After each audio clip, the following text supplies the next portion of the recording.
Jó 31, versículo 34. Acharam? Quem não achou? Eu espero. Jó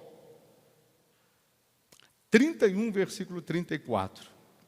Porque eu temia a grande multidão e o desprezo das famílias me apavorava, e eu me calei e não saí da porta.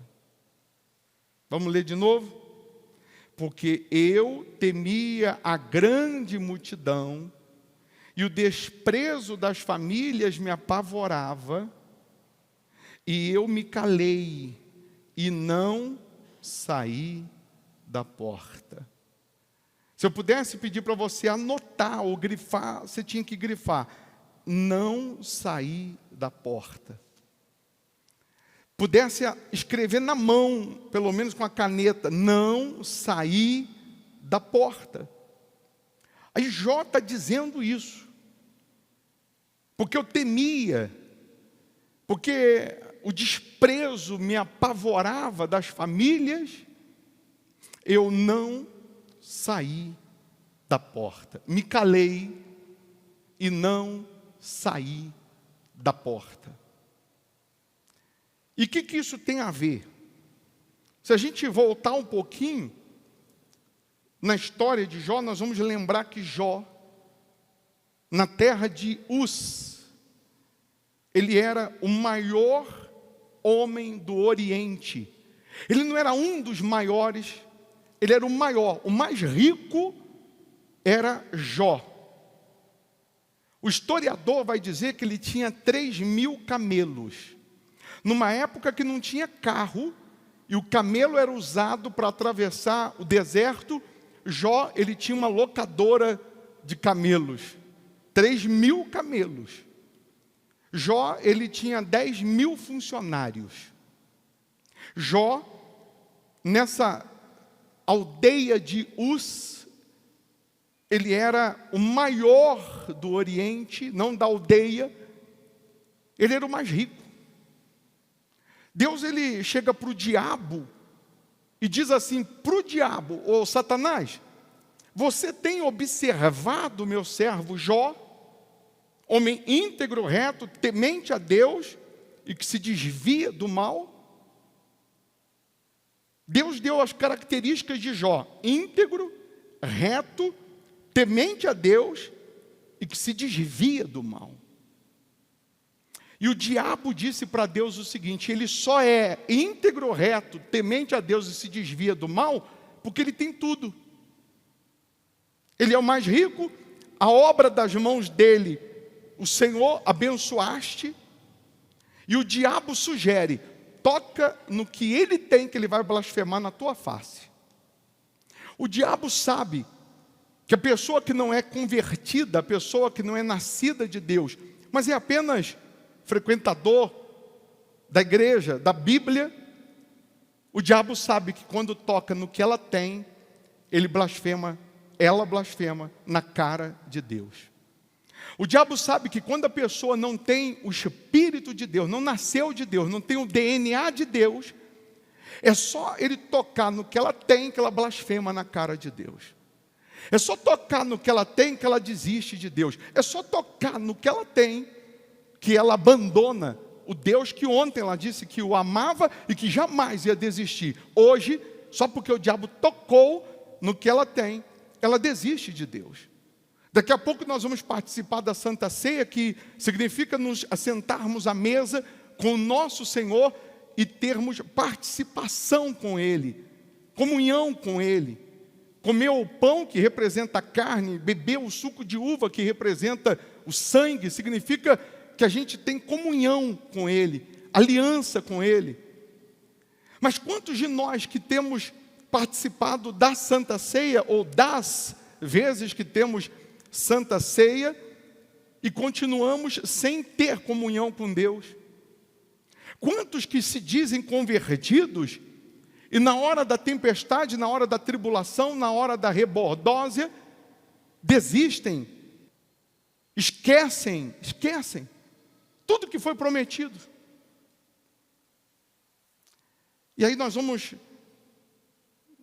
ter aquele grupo de pessoas que vão dizer assim, mas quem escreveu o livro de Jó? É fácil de você entender. Quem escreveu Gênesis? Quem escreveu Gênesis, o início da criação? A terra era sem forma e vazia. Nós sabemos que Moisés escreveu o Pentateuco, os 5 primeiros livros da Bíblia: Gênesis, Êxodo, Levítico, Números e Deuteronômio. Deus deu a Moisés foi o único que escreveu a própria morte, porque está lá, escrito lá, por Moisés. Moisés escreve os 5 primeiros livros. Moisés, no Monte Sinai, Deus vai dando a ele a revelação de tudo da criação, de como formou o homem, de como criou o homem, enfim, as leis de Levítico. E ele desce, ele tem o Pentateuco, porque Deus deu a ele. Quando Moisés, ele mata o egípcio e foge para o deserto, Moisés vai parar nas terras de Midian. Está lá em Êxodo 2, versículo 11 em diante. Quem é Midian? Midian é o filho número 4 de Abraão com Quetura. Porque depois que Sara morreu, Abraão casa com Quetura e teve 6 filhos. Midian é o filho de número 4. Abraão vai parar nas terras de Midian. E quem é o sacerdote de Midian? Jetro, que também tem o nome de Reuel. E Abraão e Moisés, que vai parar em Midian. E o sacerdote de Midian, que é Jetro, ou Reuel, tem 7 filhas. E Moisés vai casar com Zípora. Não é isso? Só que antes dele chegar em Midian, no deserto para Midian, Moisés vai passar pelas terras de Avilar. Próximo das terras de Avilar é onde construiu a torre de Babel. Você vai ver lá na Bíblia. E próximo a Avilar tem uma aldeia chamada Uz. Moisés foi hospedado pelo seu Jó mais ou menos 1 ano antes de chegar em Midian, segundo o historiador, quando Jó já estava podre de rico, já na segunda honra de Deus.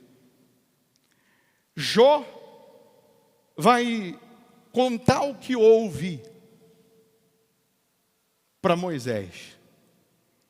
Mas, com certeza, segundo o historiador, assim como Deus deu a Moisés o Pentateuco, Deus deu a Moisés o início da história de Jó, dizendo a conversa de Deus com o diabo, porque isso aí Jó não sabia.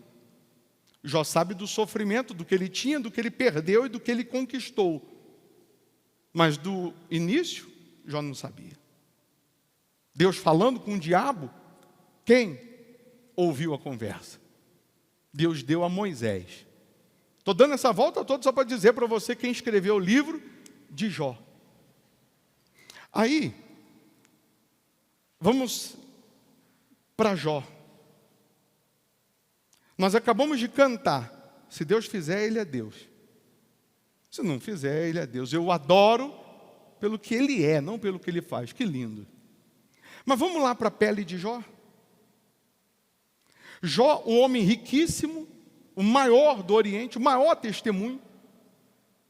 Eu queria que você entendesse que o diabo que falou para Deus assim, acerca de Jó, toca no que ele tem, que ele vai blasfemar na tua face.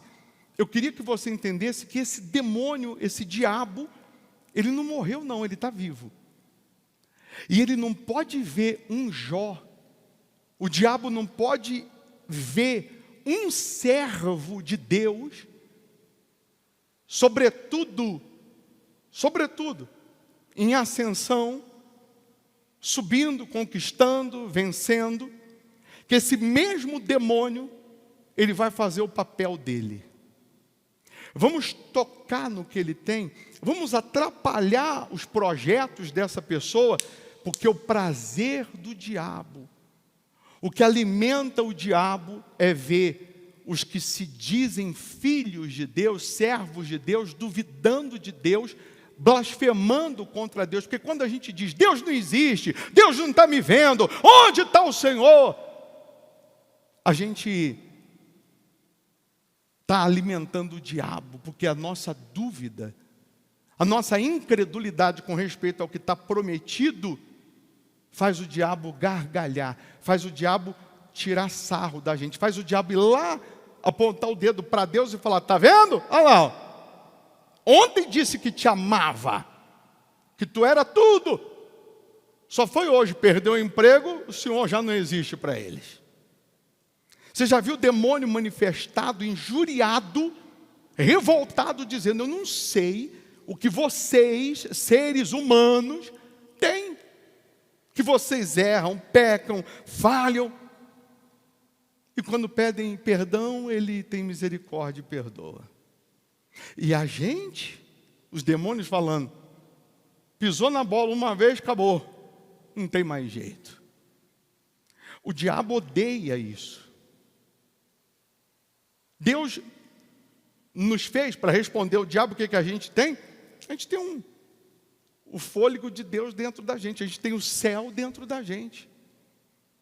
E sobretudo a misericórdia do Pai. Não fosse a misericórdia de Deus, está escrito que não fosse a misericórdia de Deus, há muito teríamos sucumbido. Há muito tempo. Mas aí, Jó, tendo tudo, e só para finalizar, e o diabo, que tentou de alguma maneira, ficou torcendo, esfregando a mão, louco para Jó blasfemar, louco para Jó abandonar a fé, dar as costas para Deus, o diabo caiu do cavalo com Jó. Deus permite e permitiu a história de Jó, não é para a gente pensar ou acreditar, como alguns já chegaram a pregar, que o sofrimento é uma prova, que a dor, a aflição, a angústia, as derrotas consecutivas é Deus te provando, é Deus te purificando. Não é nada disso. Deus deixou isso escrito, evidente, claro, para a gente entender que quem serve a Deus de fato, que quem nasce de Deus de fato, permanece fiel, permanece na mesma constância de fidelidade, de fé, de obediência, independentemente de coisas, de pessoas, e independentemente de circunstâncias, de situações.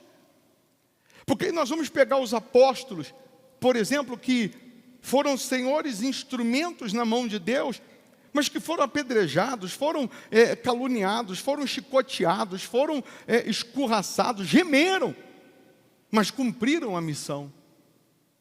Deixaram o seu legado. Nós só estamos aqui hoje, buscando a Deus e conhecendo a Deus, por causa de Paulo, que pregou aos gentios, que somos nós, porque antes a salvação era para os judeus, e hoje a salvação chegou para os gentios, através de Paulo. Então nós estamos aqui porque alguém lá atrás gemeu, mas gemeu, pagou com a vida, com a alma, para que a gente conhecesse a verdade. E aí hoje nós conhecemos bem pouquinho, e já estufamos o peito e achamos que temos simplesmente o direito só de receber, só de conquistar, só de vencer.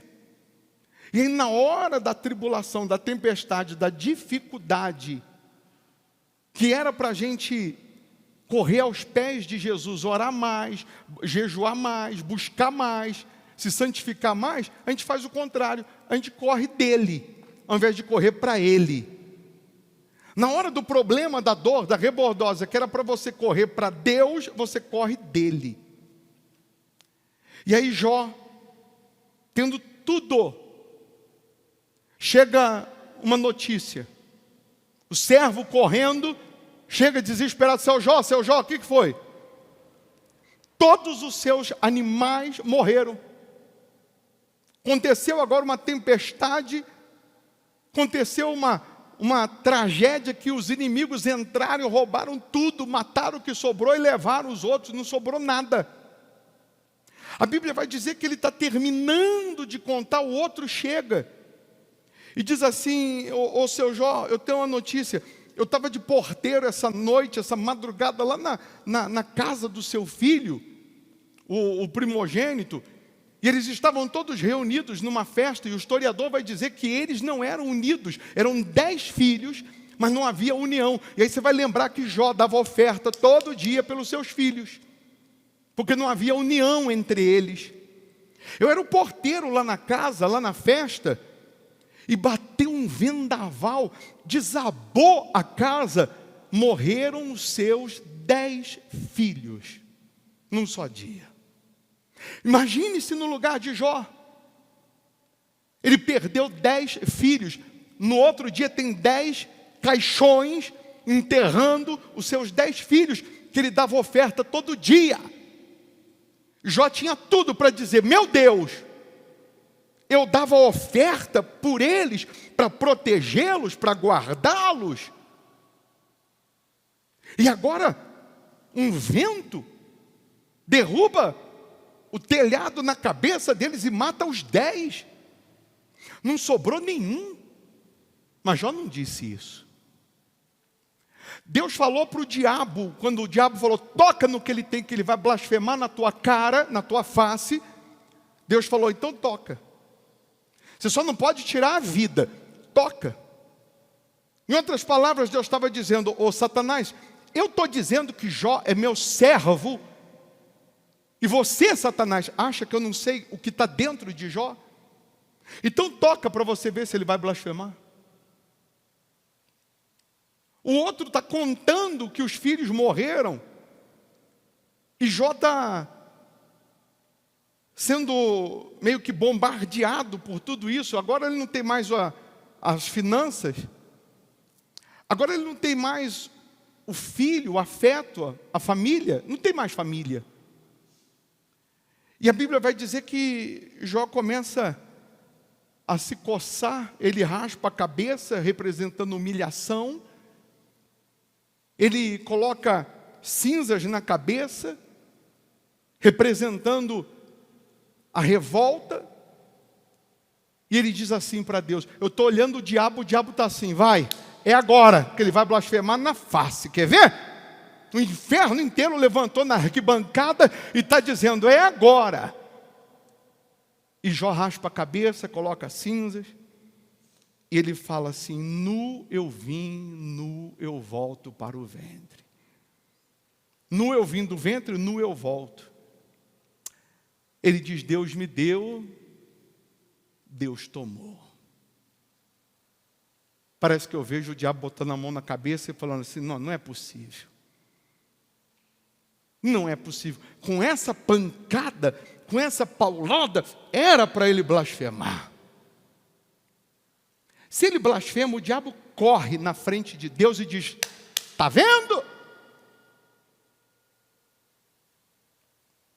E aí você sabe que Jó, ele é acometido de tumores, está escrito malignos, da planta dos pés ao alto da cabeça, ao ponto dele ficar se raspando com caco.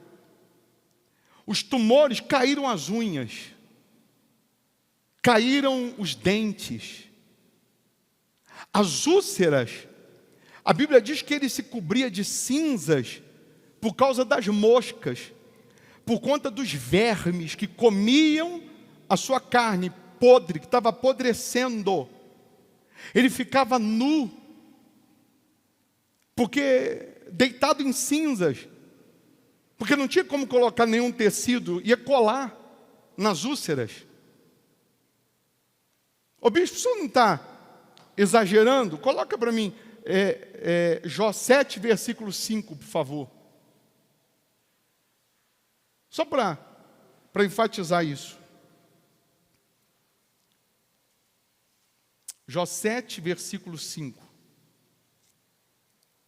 A minha carne se tem vestido do que está escrito ali? de vermes e de torrões de pó que ele rolava na terra por conta das moscas, do mau cheiro. A minha pele está gretada, toda partida, podre, e se fez abominável. Caramba! Vamos colocar o nosso problema diante de Jó? Os 10 filhos enterrou outro dia, tudo, os bens, animais, prosperidade, tudo se foi. Nesse auge do sofrimento, amigos, familiares, funcionários, pessoas que batiam nas costas e diziam, Jó é o cara. Pessoas que todo final de semana estavam na casa de Jó. Vamos para a casa do seu Jó, vamos para a festa, né? Todos desapareceram. Na hora da rebordose, na hora da sua aflição, você passa a conhecer quem é quem. Na hora da aflição, na hora da dificuldade, você quer conhecer o seu melhor amigo, ou o que se diz melhor amigo? Você quer conhecer aquele que esses dias disse para você que é seu amigo, você pode contar com ele a qualquer hora? Faz um teste, liga para ele amanhã e fala, pô, rapaz, perdi isso, perdi tudo, olha, eu estou numa situação difícil, mas muito difícil. Você não tem 100 reais aí para me ajudar? Ele vai falar assim, alô, oi, alô, alô, alô, não estou ouvindo, não estou ouvindo, e vai sumir. Porque é nessa hora que você vai poder contar nos dedos de uma mão quem fica. Eu já bati muito na esposa de Jó, tenho que pedir perdão a ela. Mas bati de pau de quina para ver a queda. Mas no auge da dor de Jó, a mulher de Jó vira para ele e diz assim, você ainda conserva a sua integridade? Amaldiçoa o teu Deus e morre. E eu já bati muito na esposa de Jó porque ela falou isso. Eu já disse muito, o diabo tirou tudo e só não tirou a mulher dele, porque a mulher dele ia dar um último empurrão, ia falar, amaldiçoa a Deus e morre. Mas eu vou ser o promotor de justiça. Promotor de justiça não, porque o promotor de justiça, ele promove a justiça, né? E hoje os promotores, na sua maioria, promovem justiça. Mas eu vou defender a mulher de Jó. Ela foi a única que ficou com ele. Ela perdeu os 10 filhos também. Os 10 filhos saíram do ventre dela. E para a mulher, para a mãe, o filho, ela tem, parece que um amor maior do que o pai. O pai às vezes não entende. Eu não tenho filho não, graças a Deus. Porque filho é mais um problema, não é? Mas eu não tenho, graças a Deus. Mas eu tenho cachorrinho, que a gente trata como filho. Se eu brigar com um cachorrinho, a Ana Cláudia já olha torto para mim. Como se ela fosse a mãe. Ela pode até chamar a atenção dele, mas eu não. A mãe, ela que gerou, ela que deu mamar, ela que alimentou, ela que cuidou. Ela perdeu os 10 filhos. Ela tinha tudo financeiramente, agora ela também não tem nada. Ela tinha empregado, funcionário para tudo, e agora ela não tem mais nada. Ela está vendo o seu marido podre, cheirando mal, gemendo. E você quer ver uma pessoa sofrer mais do que o doente, mais do que o enfermo? É aquele que está do lado, é aquele que é sangue. Em outras palavras, chega um momento que você diz assim, para continuar sofrendo desse jeito é melhor morrer. Pelo menos para de sofrer. E ela sabia que a única maneira de Jó morrer era rápido, amaldiçoa a Deus logo e morre. Porque não dá para sofrer desse jeito. Mas eu estou dando essa volta toda para dizer para você que Jó, preguei para você aqui, versículo 34, de Jó 31, que Jó falou: eu não saí da porta. Com todo o desprezo, com toda a aflição, com todas as perdas, com todo o cenário que me apavorava, ele disse: eu não saí da porta. Você sabe o que significa o não sair da porta? Eu não saí da fé.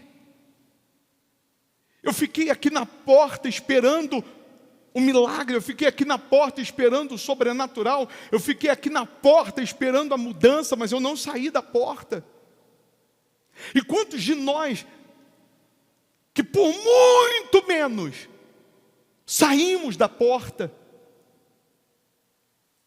saímos da fé, saímos de dizimar, deixamos de dizimar, deixamos de fazer voto, deixamos de honrar a Deus, como se a gente colocasse a culpa em Deus da nossa aflição, da nossa dor. Jó está dizendo: eu não saí da porta. Se eu fosse pregar só o eu não saí da porta, a gente ficaria aqui até amanhã. Porque as virgens que saíram da porta, na hora que elas saíram, o noivo chegou e elas ficaram do lado de fora.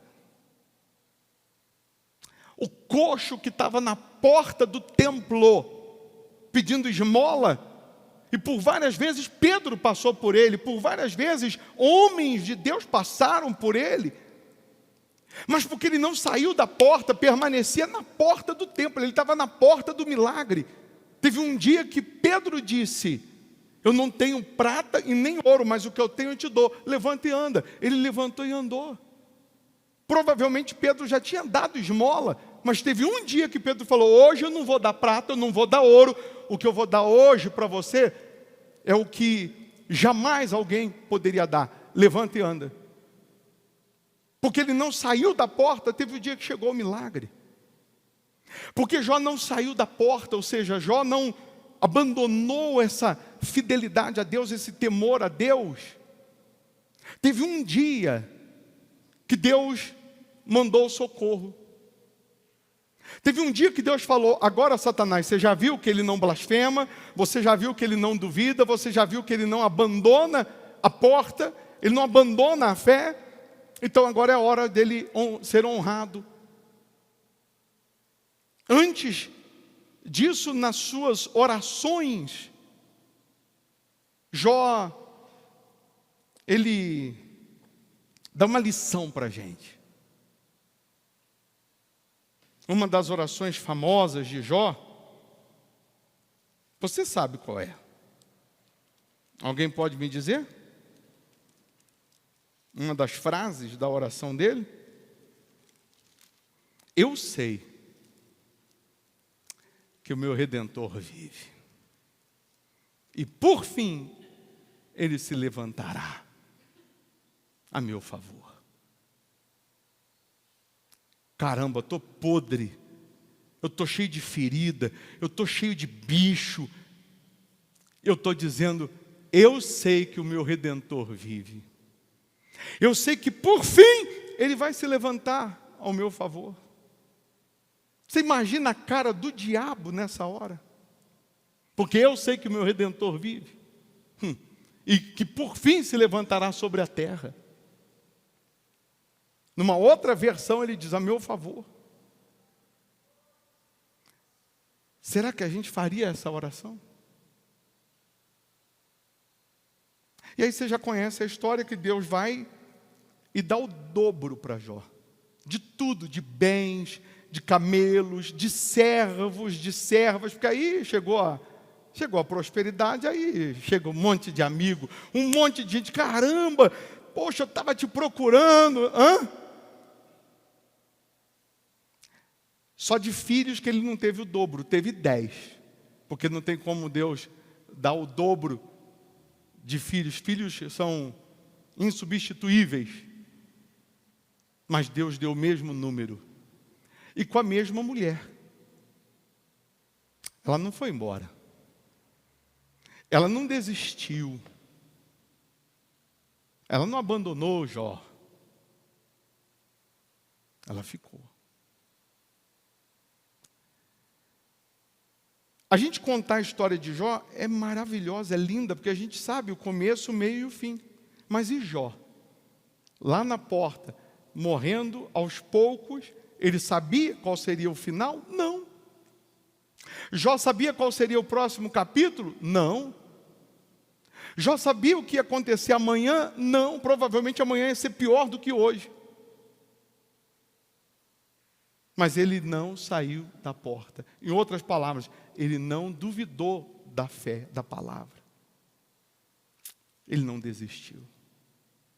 E Deus está falando com você que desistiu. Com você que saiu da fé. Blasfemou. Duvidou. E Deus está dizendo que a misericórdia dele é tão grande que ele está te buscando. É só você voltar. É só você se curvar, é só você se arrepender, abandonar o pecado, abandonar os maus olhos, abandonar a malícia, abandonar a infidelidade, abandonar as suas fraquezas e voltar para Ele 100%. Assumir uma aliança com Ele. Dizer para Ele, eu quero me casar com o Senhor, meu Deus. Permanecer com o Senhor na alegria, na tristeza, na prosperidade, na miséria, permanecer com o Senhor na saúde, na doença, até que a morte nos una para toda a eternidade. Amém? Então vamos falar com Deus? Porque cada um já sabe da sua necessidade para com Ele. Ou do que precisa mudar, no que mudar, onde mudar, não é? Fique em pé no seu lugar, pega aí a sua Santa Ceia. Se você está em casa, pega aí um pouquinho de suco de uva, um pedacinho de pão. Você já sabe que sempre a última quarta do mês e o segundo domingo, nós temos a Santa Ceia. Então você que é membro virtual, você deve, já na sua compra do mês, comprar uma garrafinha de suco de uva, deixar aí na geladeira para a Santa Ceia. Você deve sempre ter um cálice de azeite para a consagração dos dizimistas. Então, prepara aí a sua ceia. Você vai, antes de abrir a ceia, o cálice, você vai tentar um pouquinho se curvar espiritualmente para Deus, como Jó, e dizer, poxa meu Deus, se eu pisei na bola, se eu falei o que não era para falar, se eu, duvidei, eu falei besteira, porque a gente fala. Fala ou não fala? Sim ou não? Não, sim ou não? Não fala, ou então a gente é melhor que Jó. Eu falo, você fala, todo mundo fala. Na hora que não está indo muito bem, por muito menos a gente fala. A gente pisa na bola. Então, poxa, meu Deus, me perdoa pela milésima vez, mas eu quero permanecer na porta. Eu quero permanecer. E aí, você que não está sendo dizimista, passa a ser. Você que tem um voto que Deus te chamou para fazer, faça. Nunca, deixa eu dar um toque em você, presta atenção, é sério. Falou de oferta, falou de dízimo, dinheiro, né? Na cabeça de algumas pessoas, ela só vê o dinheiro, o valor monetário. O diabo sempre vai esfregar a mão e ficar torcendo para você blasfemar contra Deus. Tocou em dízimo, em oferta, em sacrifício. Pega aí o seu tudo e dá. Pega o seu dízimo e devolve. Pega esse voto, o menor virá ser 1000, coloca no altar. Se você não tem, não quer fazer, fica quieto. Não fale nada. Não permita o diabo vir no seu ouvido e falar assim: é para roubar teu dinheiro, é para te enganar, é materialista. Porque se você permitir isso, você vai conversar com o diabo vai fazer uma festa na sua vida. O diabo é o primeiro em chegar para Deus e falar: aí ó, olha o coração dela onde está, olha o coração dele onde está. Bastou tocar no papel que é dinheiro, ele já blasfemou na tua face. E o dízimo está na Bíblia. A oferta está na Bíblia. O sacrifício está na Bíblia. Não duvide da Bíblia. Eu posso não ter hoje, mas eu creio. Eu posso não ter como fazer agora, mas eu creio. Eu não posso dar armas para o diabo. Então não permita o diabo te enganar. Porque ele está na nossa frente 6.000 anos. De vida, não. Só de experiência de guerra.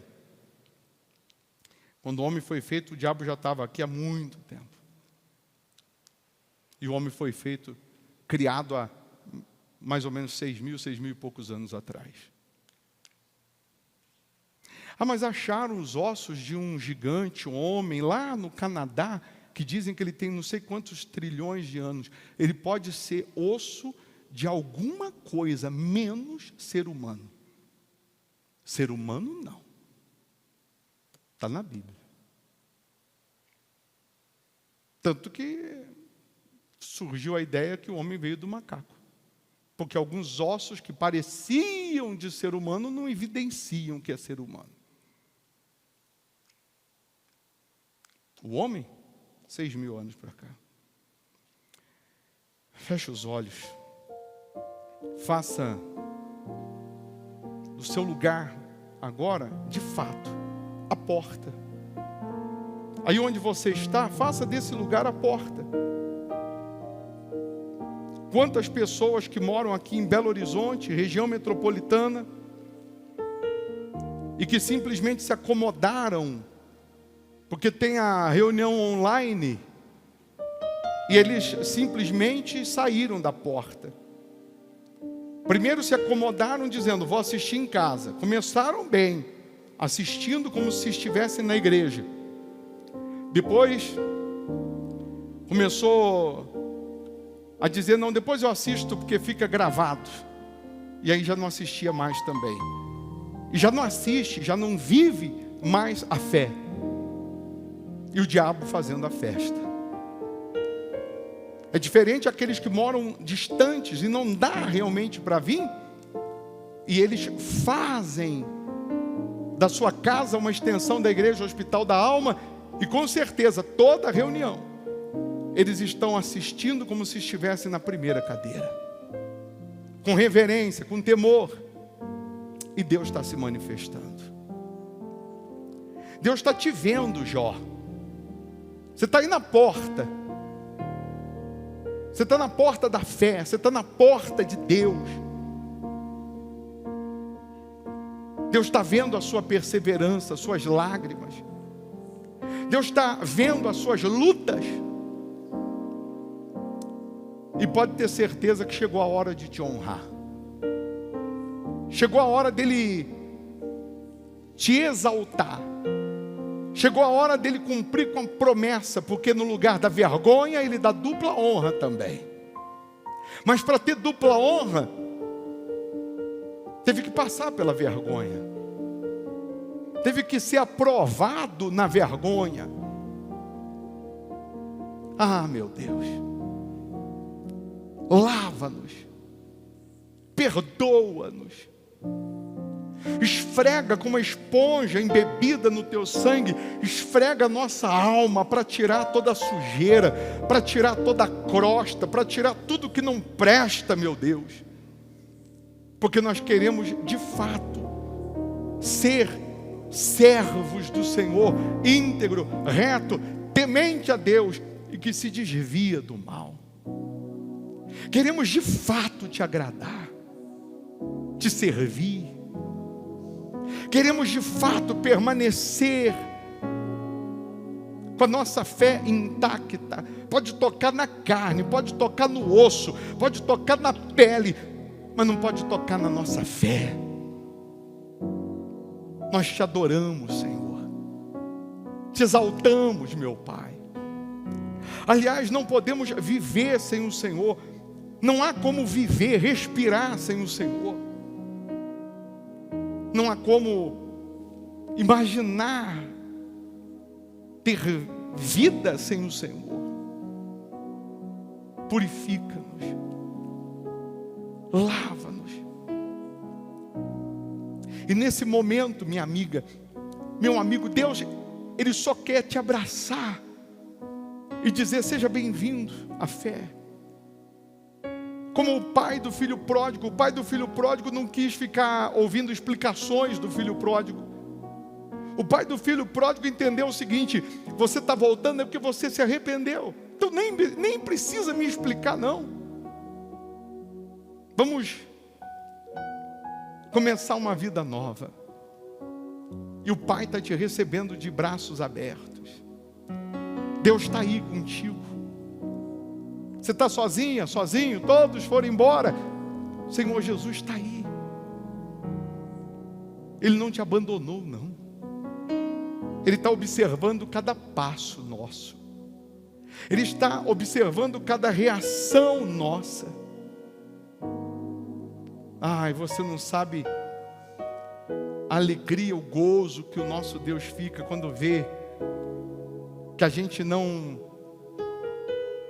sai da porta, que a gente não se afasta dele. Temos erros, falhas,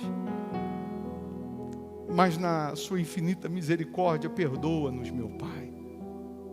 Lava-nos, Senhor. Nós queremos participar dessa ceia, firmando contigo um casamento, uma aliança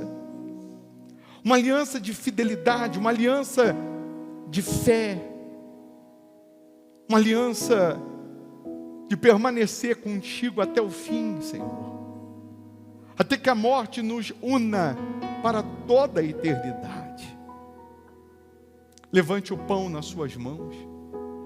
Que seja a tua carne, meu Deus. Que seja o teu corpo, meu Senhor. Que nesse momento, ao comer desse elemento, ao ingerir esse elemento, que os doentes sejam curados. Que os cativos sejam libertos. Que os fracos sejam fortalecidos. E que seja o teu corpo, a tua carne em nós. Em o nome do Senhor Jesus, eu consagro esse elemento. Fazemos isso em memória do Senhor. O Senhor mesmo disse: isto é o meu corpo que é dado por vós.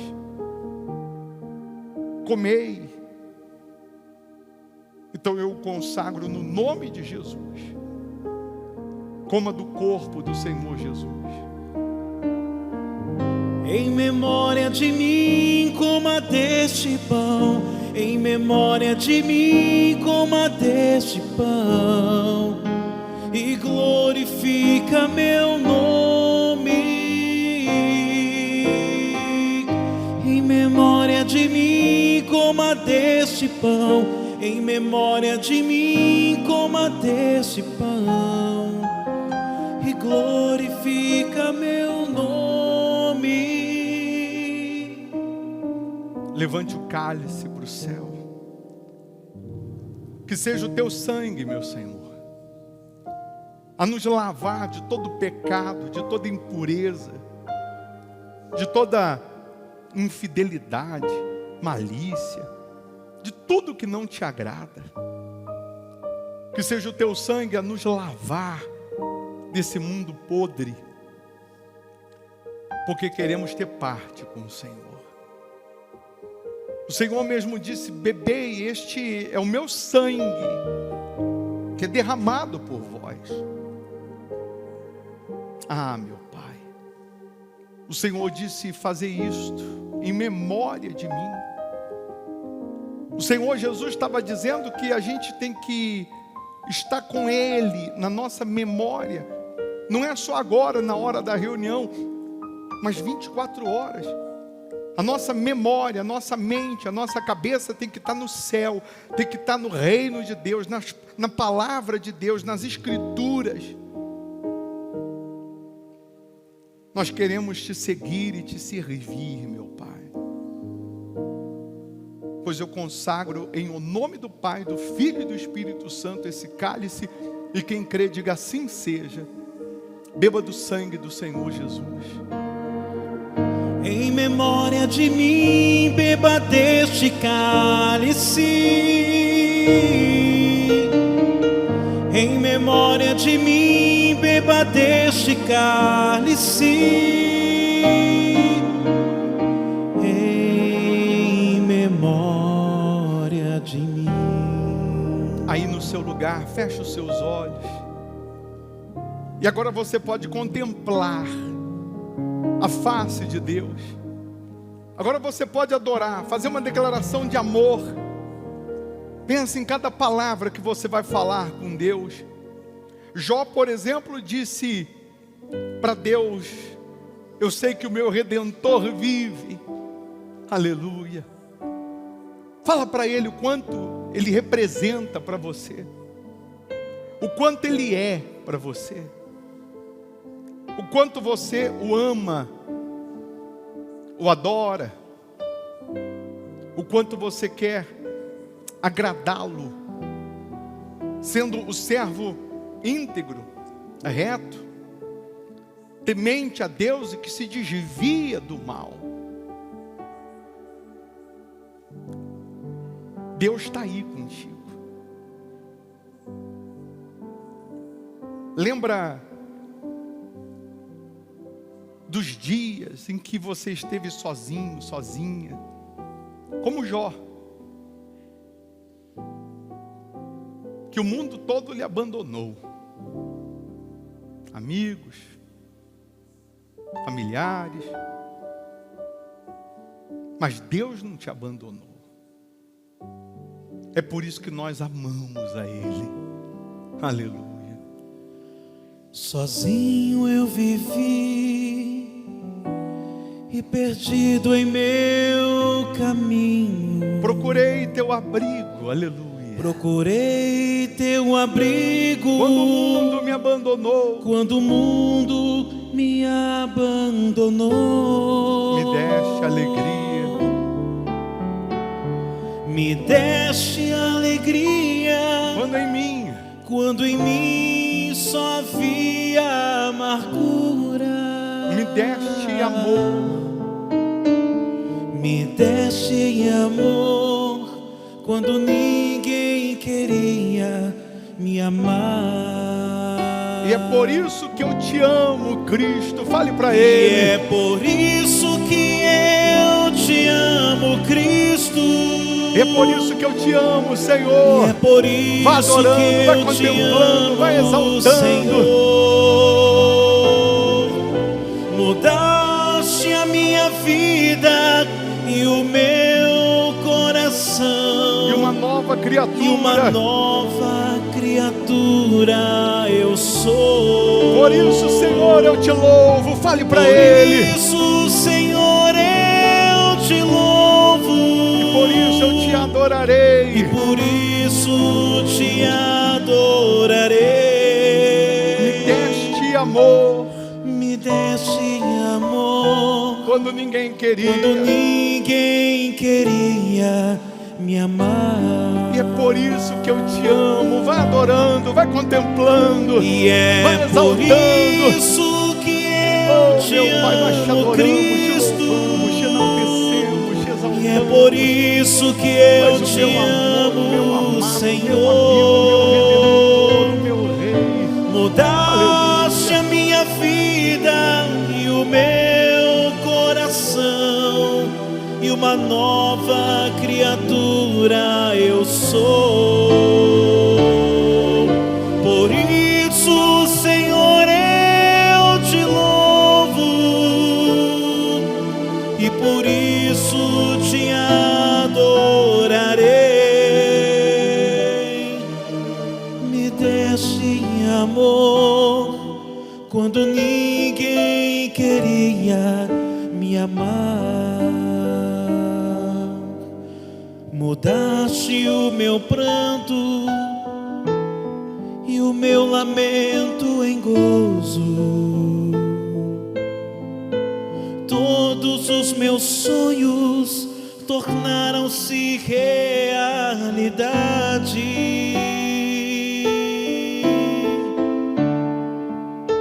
Tu me olhaste com olhar de amor e ternura. Me deste amor quando ninguém queria me amar. E é por isso que eu te amo, Cristo. E é por isso que eu te amo, Senhor. Mudaste a minha vida e o meu coração, e uma nova criatura eu sou. Por isso, Senhor, eu te louvo, e por isso te adorarei. Me deste amor quando ninguém queria me amar. Me deste amor quando ninguém queria me amar. Ouça a voz de Deus agora. Deixa Ele falar com você em particular. Não diga nada, mas deixa Ele falar contigo. Só ouça.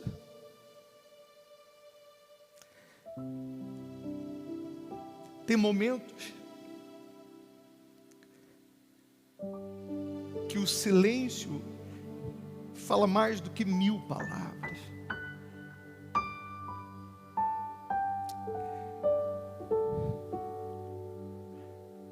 Aqueles momentos que parece que a gente está sozinho,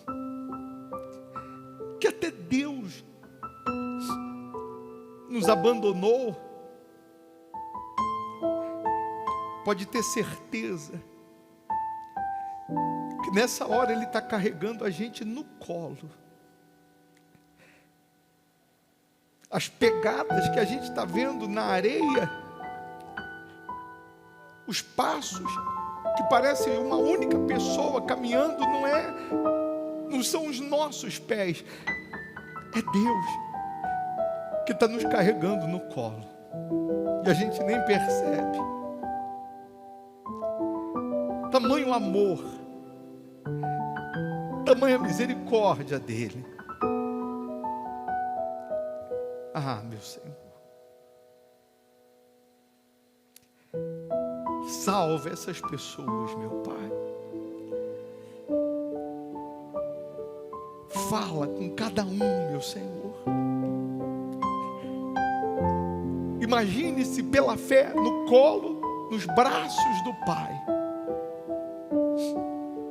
Ele falando aos seus ouvidos, dizendo: estou aqui.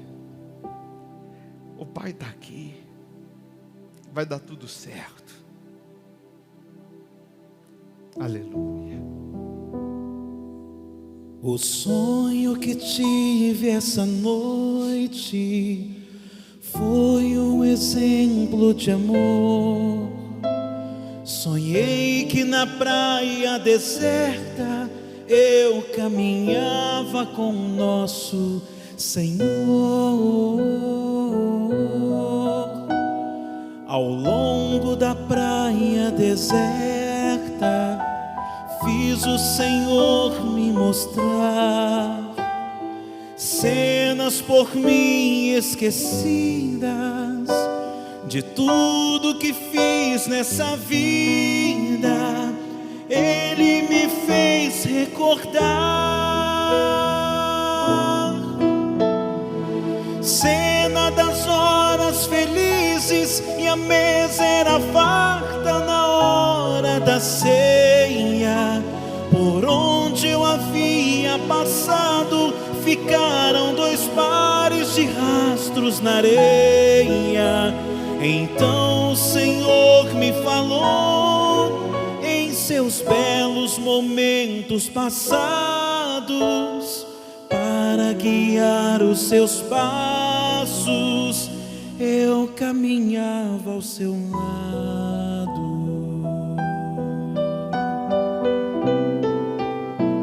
Porém minha falta de fé tinha que aparecer quando passavam as cenas das horas mais tristes de todo o meu ser.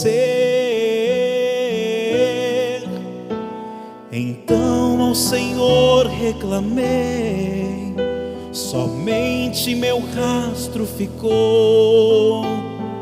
Quando eu mais precisava, quando eu sofria e chorava, o Senhor me abandonou.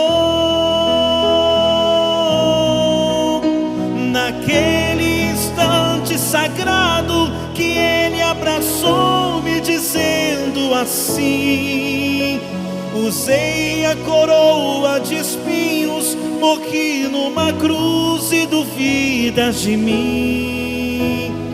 Filho, estes rastros são meus, ouçam o que vou lhe dizer. Nas suas horas de angústias, eu carregava você. Naquele instante sagrado que Ele abraçou-me, dizendo assim: usei uma coroa de espinhos, eu morri numa cruz e duvidas de mim. Filho, estes rastros são meus, ouçam o que eu vou lhe dizer. Nas suas horas de angústias, eu carregava você. Receba o Espírito de Deus, receba a presença dEle, a alegria da salvação. Renove os seus votos, faz uma declaração de amor sincera. Fala: meu Deus, eu te amo, eu te adoro, eu te louvo, eu te enalteço, eu te exalto. Tu és o meu Pai, o meu amor, o meu amado, o meu amigo, o meu Redentor, o meu Rei. Ah, meu Pai, que a Tua presença seja real na vida dessas pessoas, que o Teu Espírito seja verdadeiro dentro de cada uma dessas pessoas, que ela possa refletir a Tua luz, a Tua imagem no convívio com outras pessoas, que ela não tenha só essa presença gloriosa aqui no momento da reunião, mas que essa presença permaneça dentro dessas pessoas, e quem olhar para ela, meu Deus, verá o Teu brilho, verá a Tua paz, a Tua presença dentro dela, e que ela jamais se desvie, que ela jamais se distancie do Senhor, que ela jamais se afaste de Ti, mesmo sabendo que lutas, dificuldades, tempestades virão. Nós vamos permanecer na porta, nós vamos permanecer na fé, nós vamos permanecer Te seguindo, Te servindo, Te honrando, meu Deus, porque Tu és a razão do nosso viver. Aleluia. Pegue nas suas mãos a sua melhor oferta, os seus dízimos, votos, o que Deus te toca para dar, dê, porque Ele faz voltar para as tuas mãos multiplicado. O altar, Ele não toma, o altar devolve. Então pegue aí nas suas mãos o melhor que você tem, ainda que seja uma moeda, mas que seja o melhor. Traga aqui na frente, coloca aqui no gasofilácio. Se você está pela internet, tem aí as contas para você dizimar, ofertar, honrar a Deus.